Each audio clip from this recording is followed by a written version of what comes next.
Target గా హైదరాబాద్ లోని NBT Nagar colony వివాదం రోజురోజుకు ముదురుతోంది. 700 మంది సభ్యులతో ఉండే బస్తీ వాట్సాప్ గ్రూప్ లో మేయర్ సహాయంతో పాటు సమస్యల పరిష్కారం కోసం ఇందులో చర్చించుకుంటారు. అయితే కొందరు వ్యక్తులు గ్రూపులుగా విడిపోయి తోటి మహిళలు మేయర్ను దూషిస్తూ పోస్టులు పెడుతున్నారు.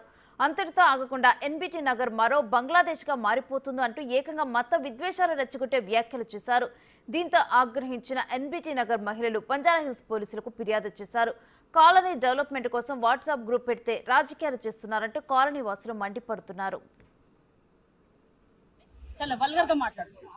వల్గర్ ఎంత వల్గర్ అంటే ఆడలకు సంబంధించి మనం చెప్పుకోలేంత వల్గర్ గా మాట్లాడుతున్నారు.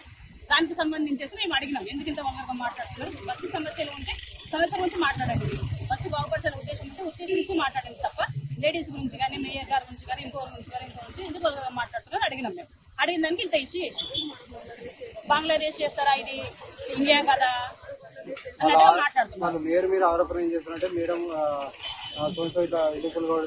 అలాంటిది ఏమి లేదు. అలాంటి క్రియేట్ చేసి ఒక మేయర్ ఉన్నారు కాబట్టి ఆమె నిందేయాలని ఒక ఉద్దేశంతో చెప్తున్నారు తప్ప అది వాస్తవం కాదు. ఎన్బిటి నగర్ ఆ విధంగా ఉండడానికి కారణమే మేయర్ గారు. ఆమె ఇది చేసినాక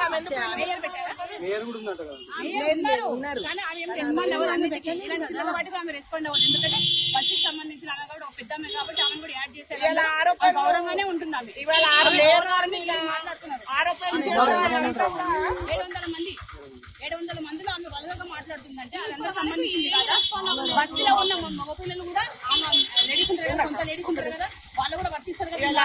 ఆరోపణ చేస్తే వాళ్ళంతా కూడా మేయర్ వాళ్ళంతా ఒకప్పుడు మేయర్ గారు ఉన్నోళ్ళు జెంట్స్ ఉన్నారు, వాళ్ళ వయసు కూడా ఉన్నారు, వాళ్ళ లేడీస్ కూడా ఇవన్నీ వర్తిస్తాయి కదా. ఆ మాట్లాడిన వల్గర్ మాట్లాడిన వర్తిస్తున్నాయి కదా.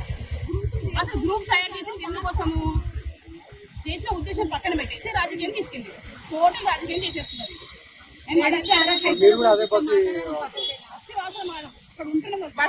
బస్తీ సృష్టించిందే మేము. ఎన్బిటి నగర్ కి